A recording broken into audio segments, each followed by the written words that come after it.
Hello, everyone, and welcome back to the Aspie Bridge. Yes, I have another wonderful bridge builder here to support you, here to show you that they really care. They're not just going to be out in society saying, "Oh, what the heck."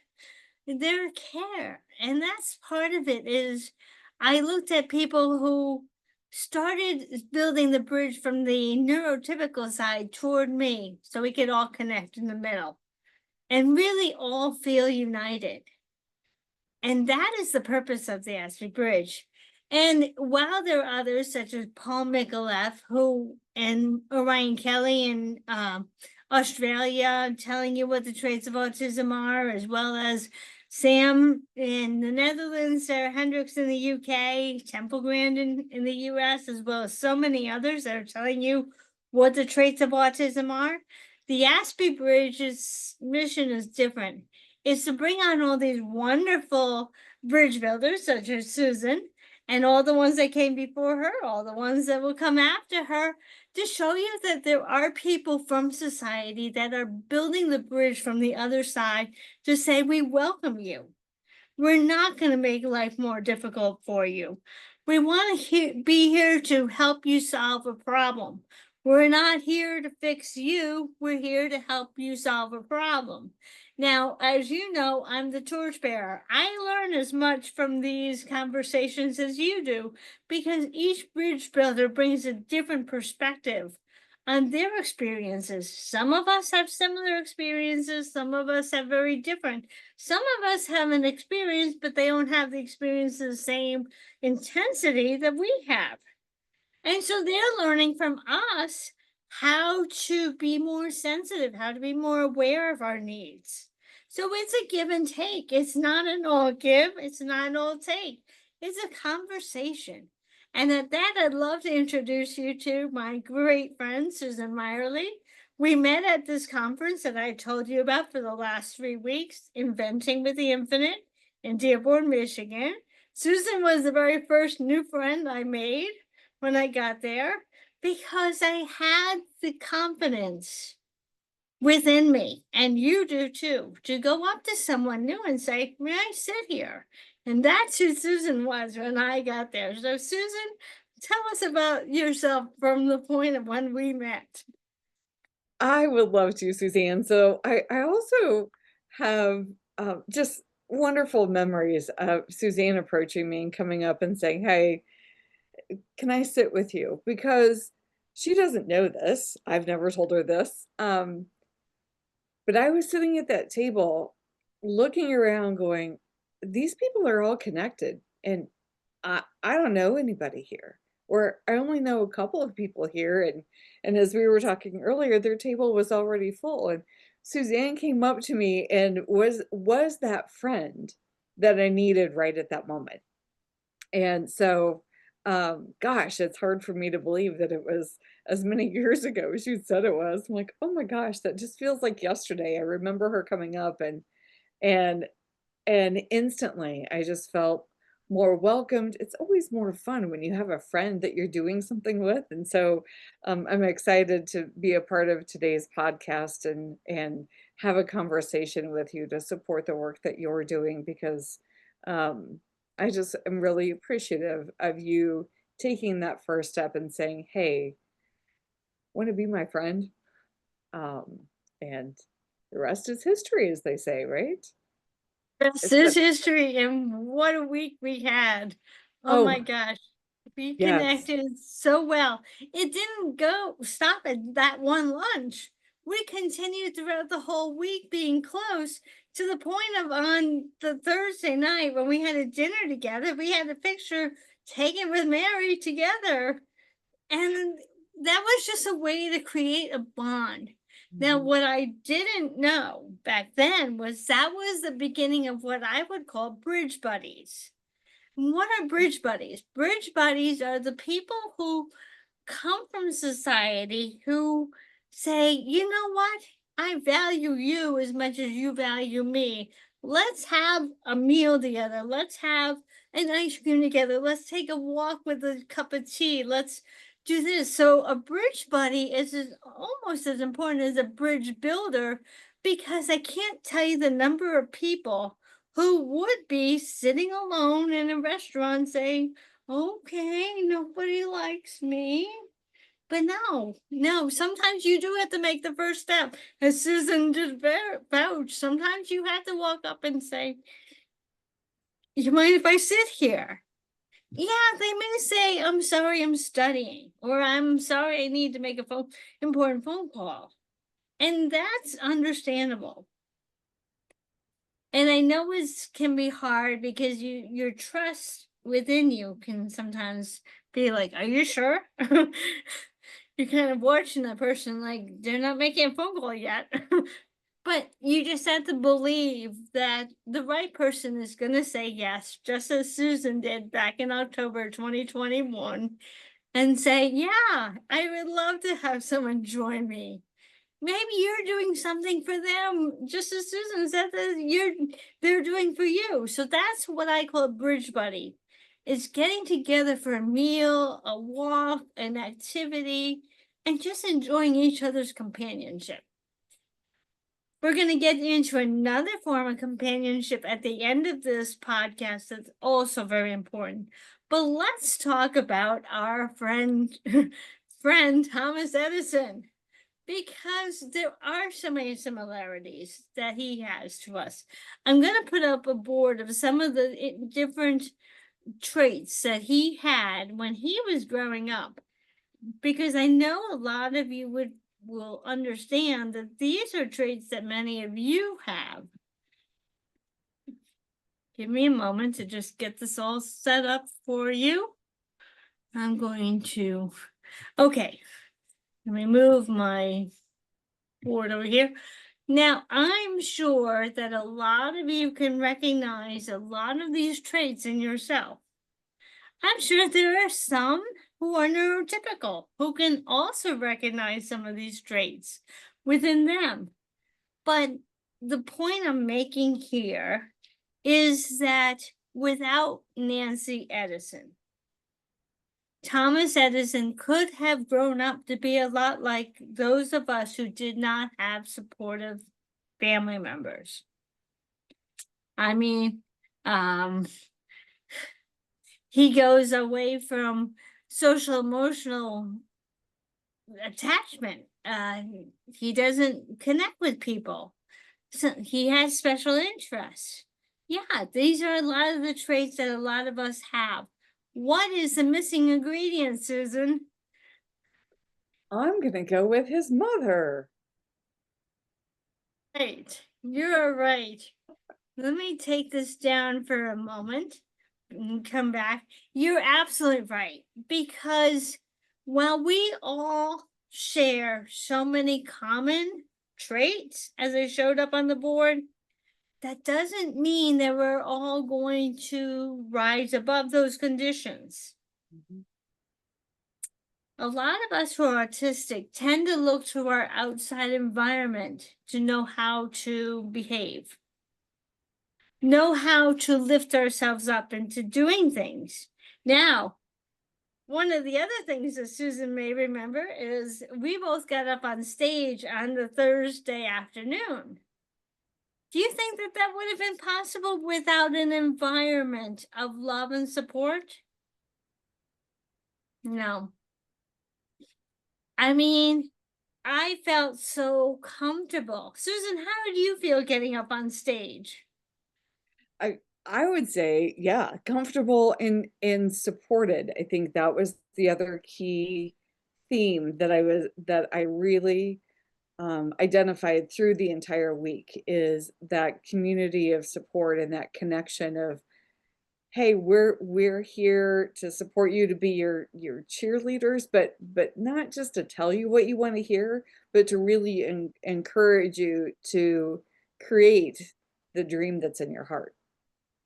Absolutely. And Susan, can you tell a little bit about what our circles meant? Did it mean just random people? What did Mary call us? Oh, goodness, Suzanne. You're gonna have to cue me in. We were part of a family where we went to the same meeting table every day for every session. We were part of a family. A family of love, a family of support. The 8 other people at our tables that were going to stand by us and listen with their hearts, not absently, but listen with their hearts. You remember that? What can you tell me about your family? I know that I had John Shaw and a few others at my table, Ann Oyen and Heather Baltus, who was on my program last week. I had some wonderful people who were really there for me. Tell me about your table for a moment.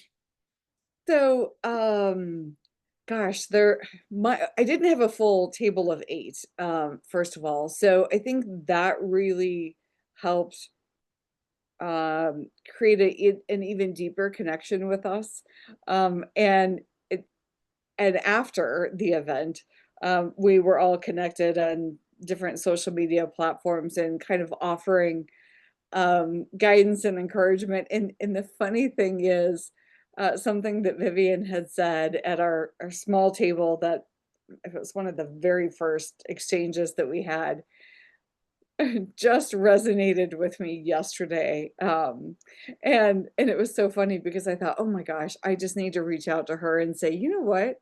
That message that you said to me, one of those first interactions that we had, gosh, almost 4 years ago, apparently. Time goes so quickly.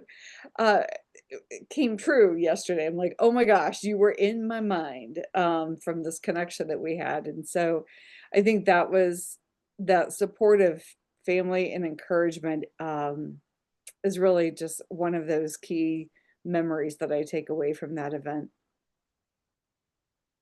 Hey, Vivian was part of my original online family, so that's very interesting that you bring her up because she was the part of my online family. Why do you think I'm spending time with talking about family? Because it's often our brothers and sisters who can either stand up for us and protect us from a parent that might have their own challenges, might have their own weaknesses, unhealed wounds, and such. So, if you can picture this room where Mary Morrissey was theoretically the mother figure who was doling out the love, and we were sitting at a table with all of our brothers and sisters, this is the way life was intended to be by our higher power, where we had a mother loving figure who would give out to all of us. And our brothers and sisters would embrace us and tell us we're important. Unfortunately, that doesn't always happen. I would love to say it does, but realistically, that doesn't always happen. And we're going to go into that after.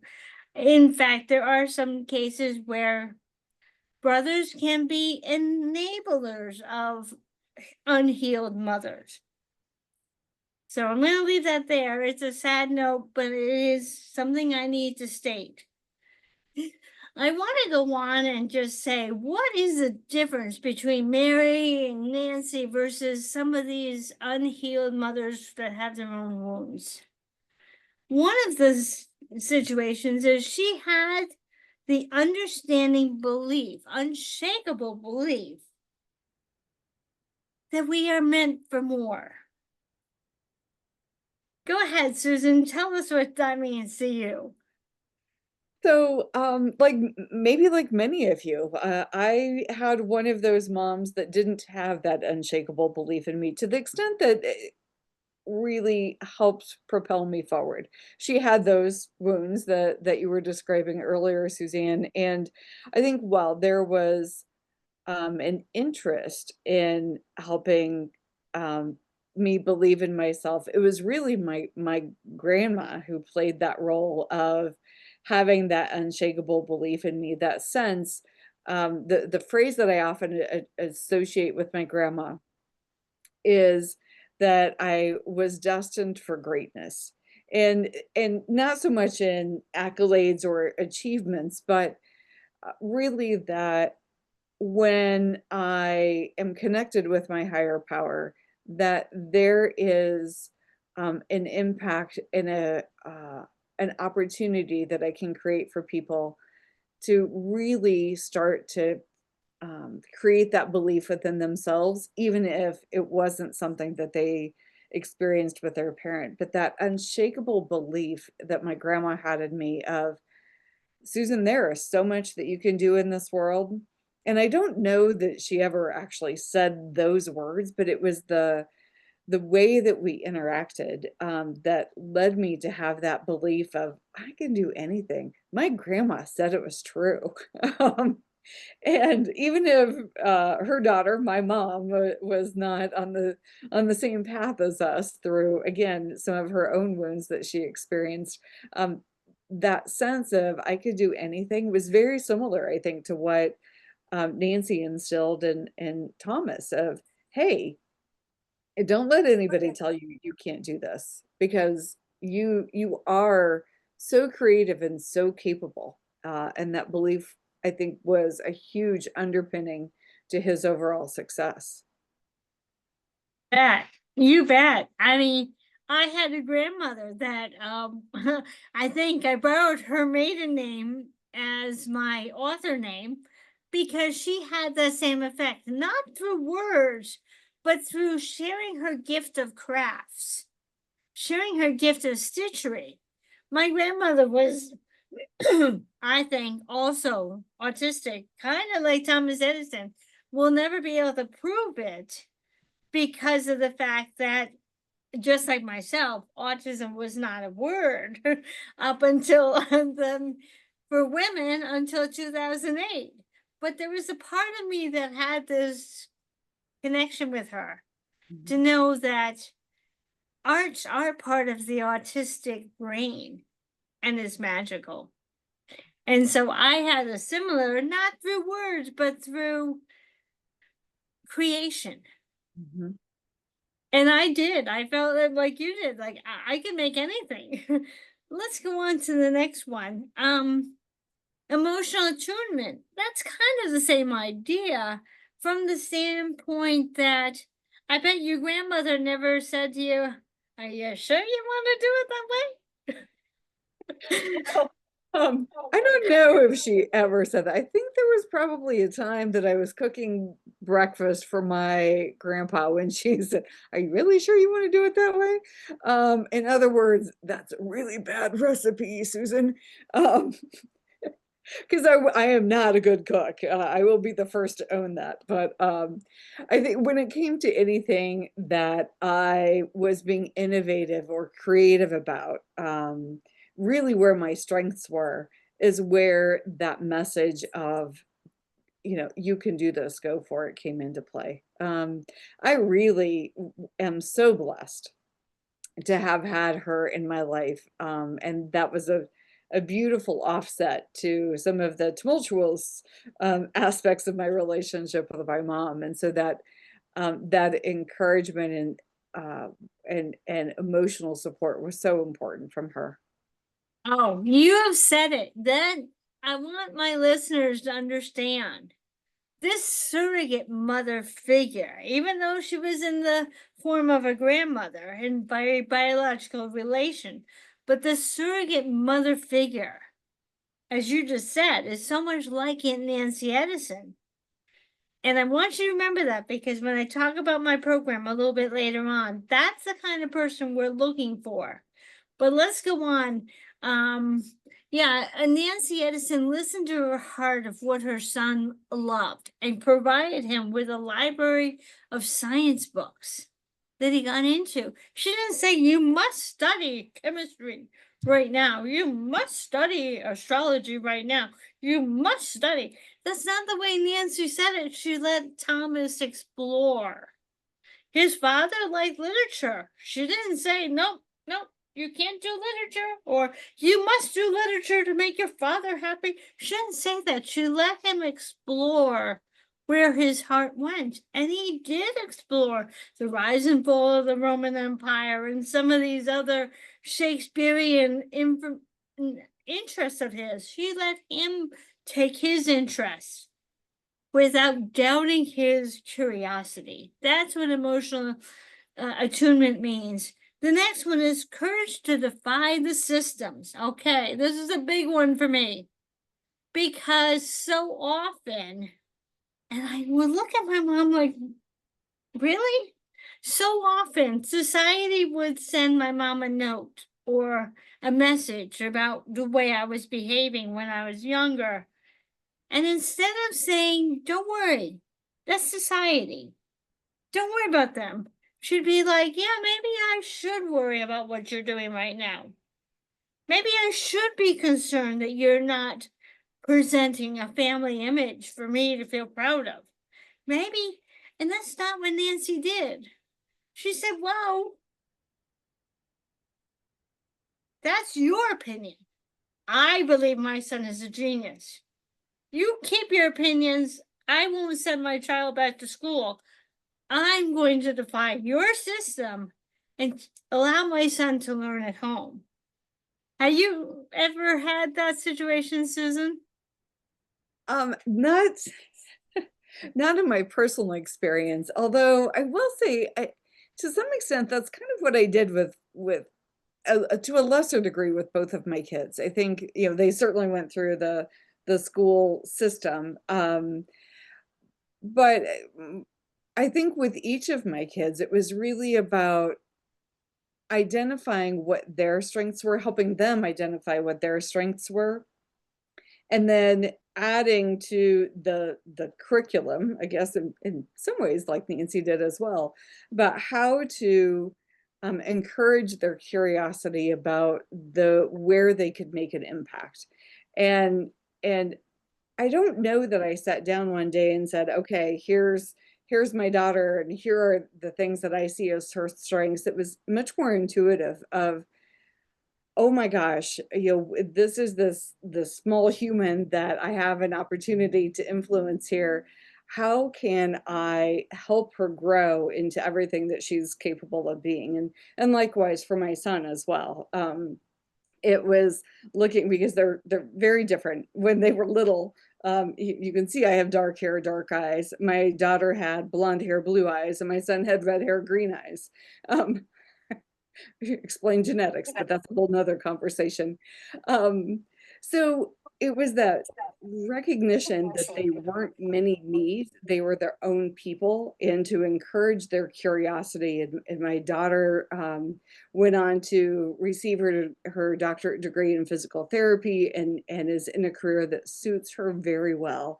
And my son was all about understanding how things work and taking computers apart. Sometimes to my dismay, in full transparency.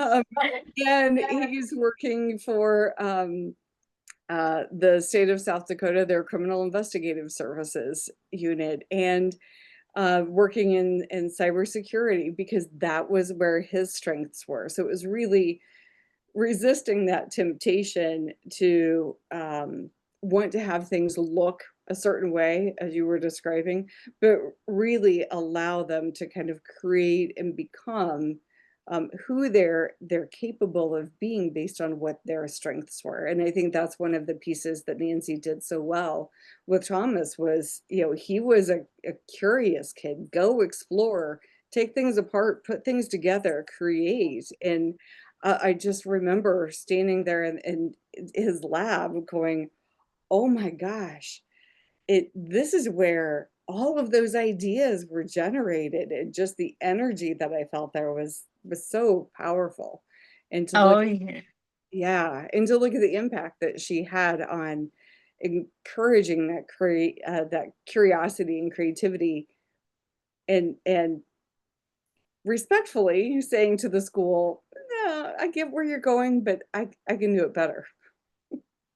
Yes, absolutely.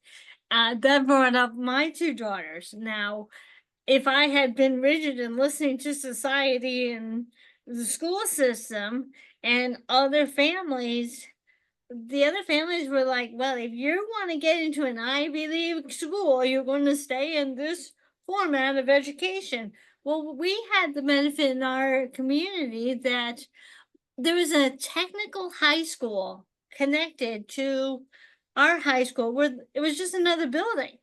And my girls both said to me, Mom, we just don't want to sit in a classroom. I said, okay, we have this perfect resource right here. What would you like to take? And my older daughter went the medical pathways.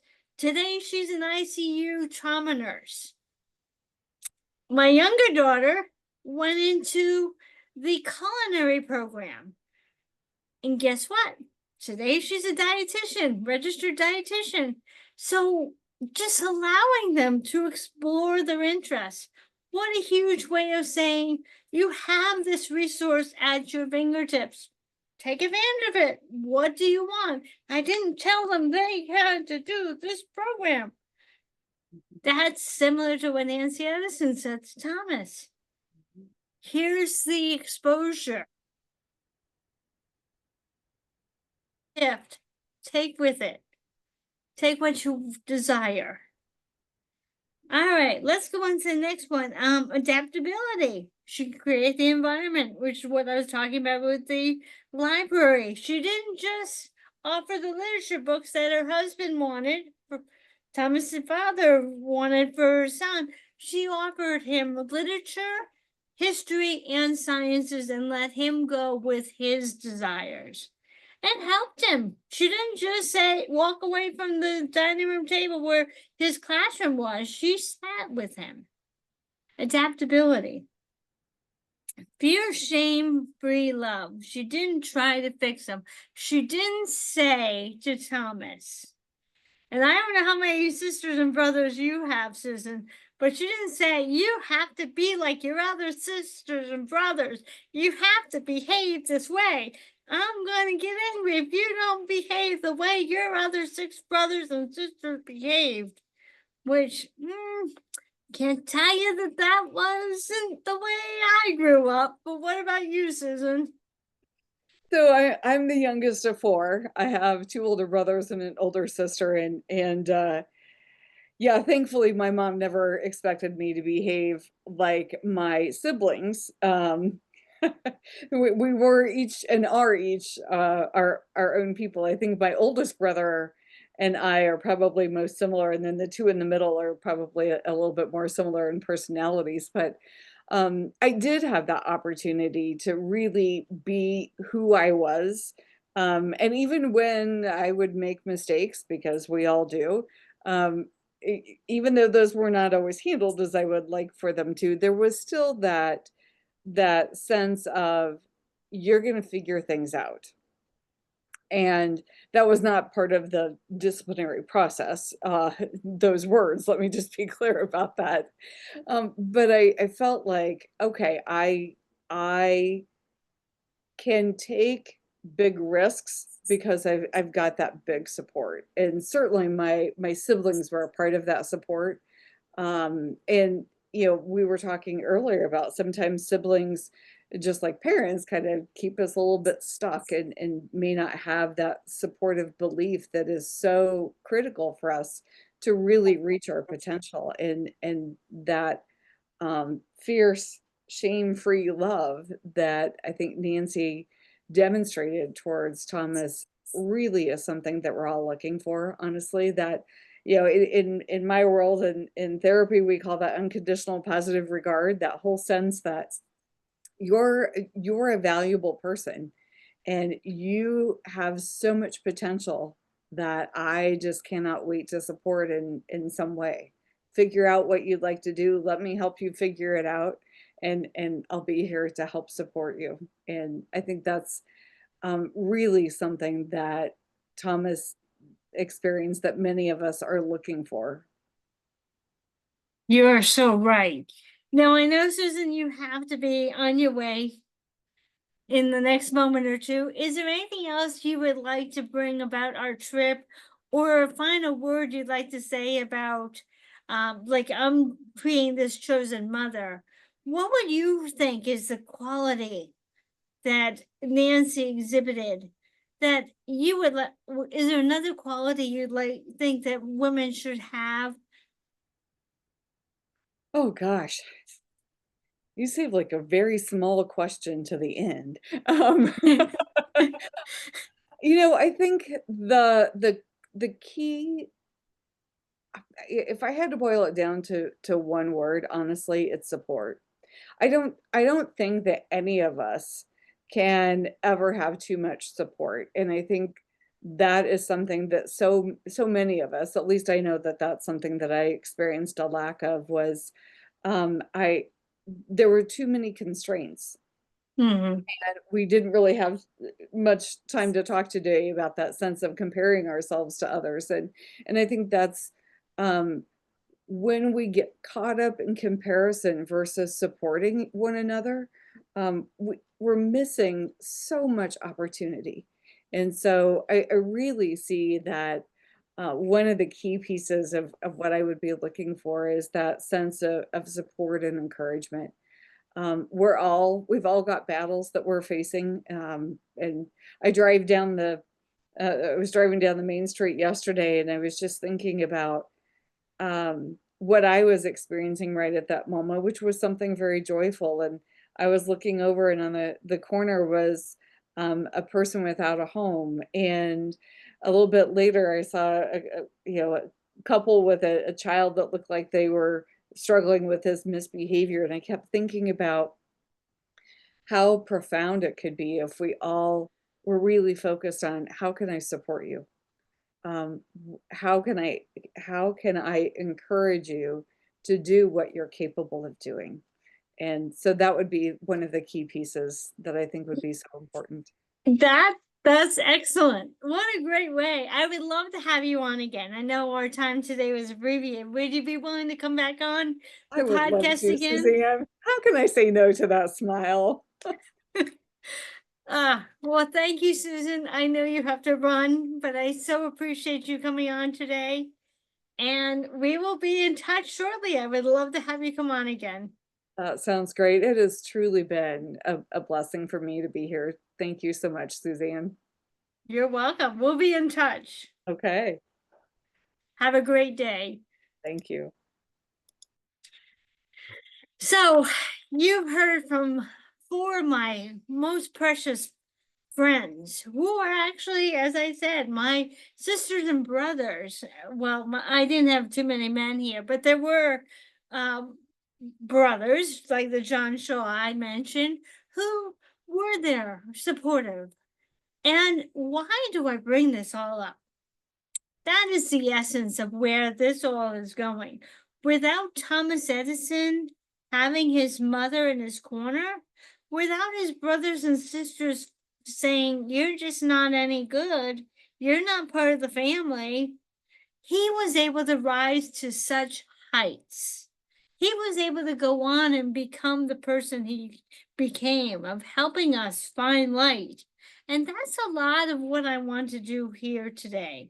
Is I want to offer an opportunity for autistic women, but autistic men too. I'm sure there are some that would benefit from a chosen father figure, which I'm going to tell you about in a moment. But I want to bring up a form right now for you.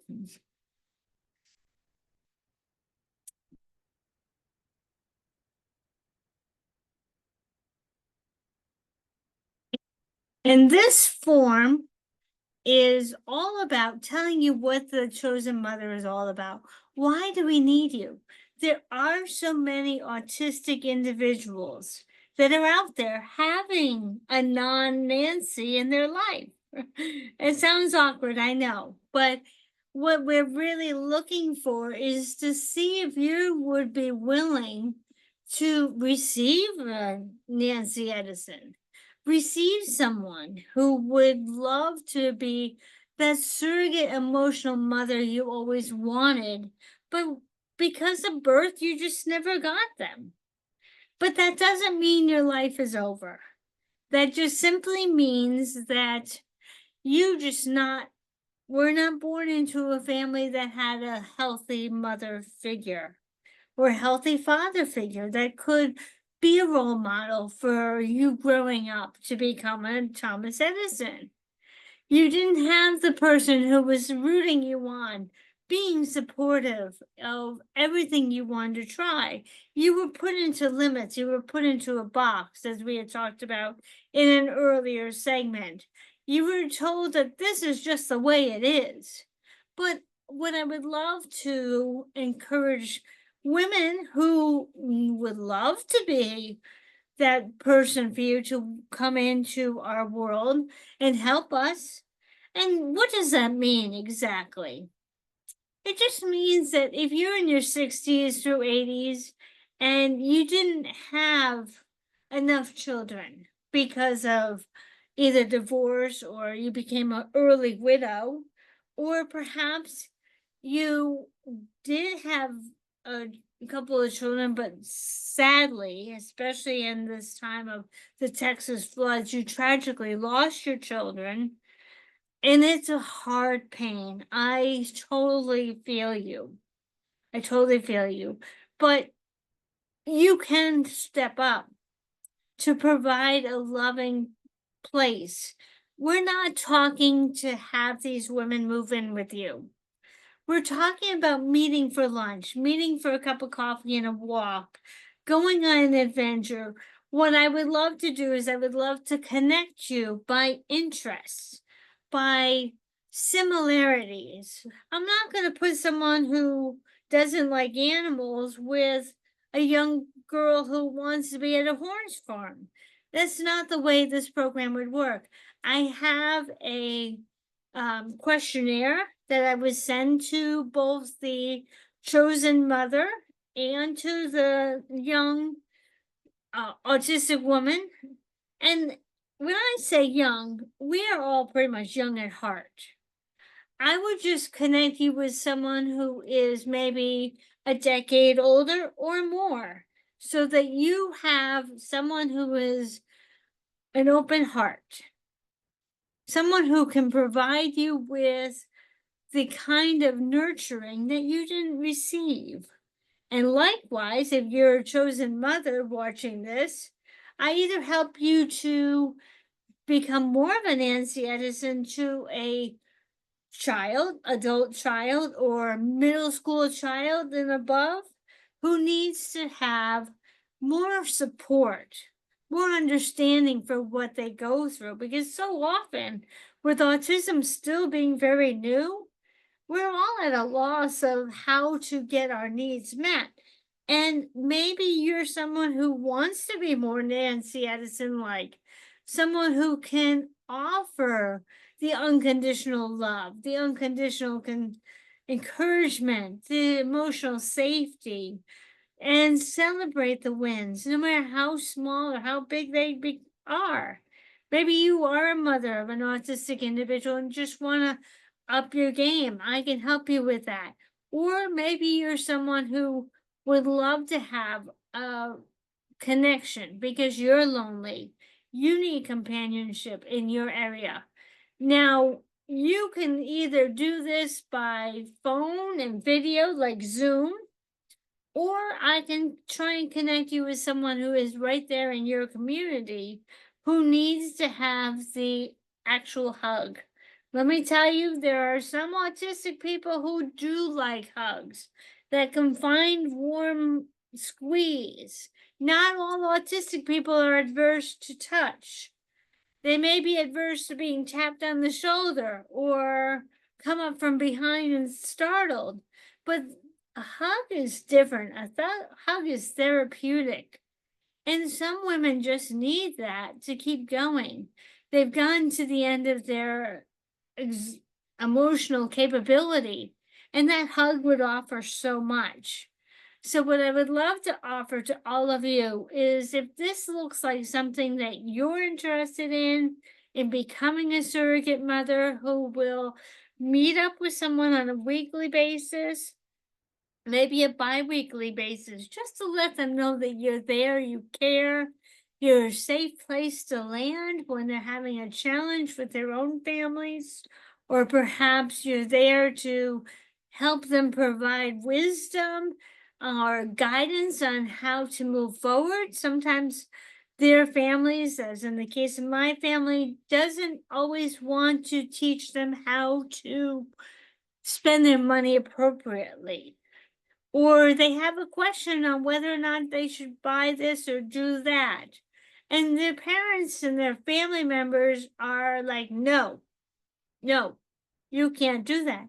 But what if they had someone who could sit down and help them figure out how to make these wise decisions without the no, the rejection that comes at them.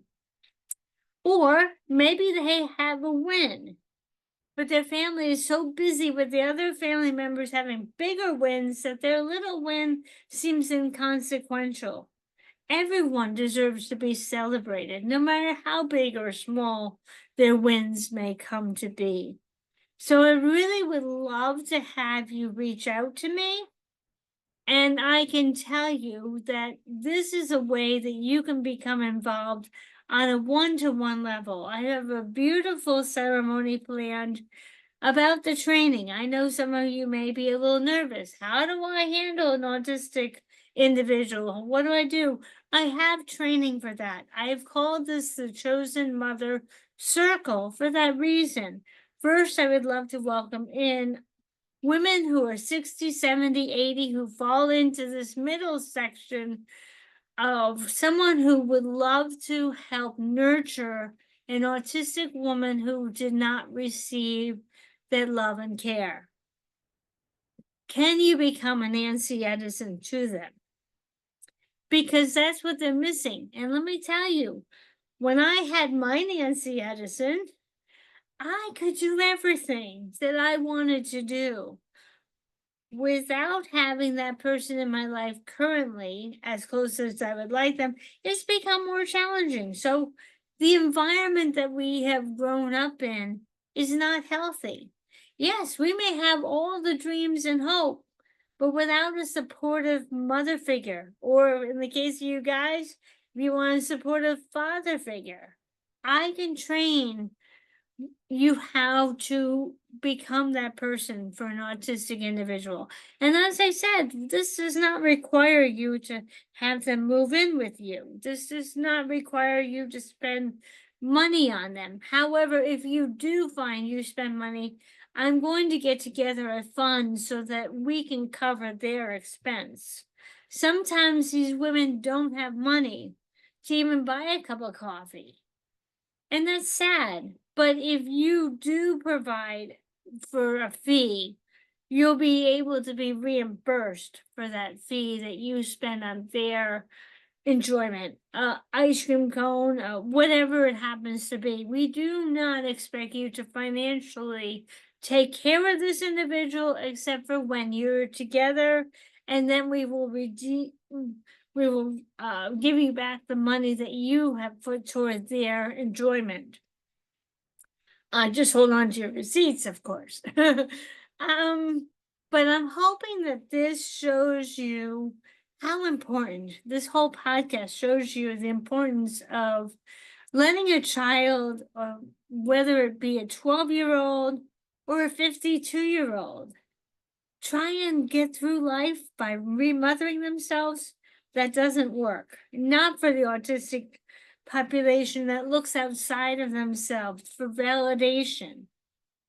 There are neurotypical individuals who can remother themselves because they are able to get a job. They're able to get a spouse that can fill the roles.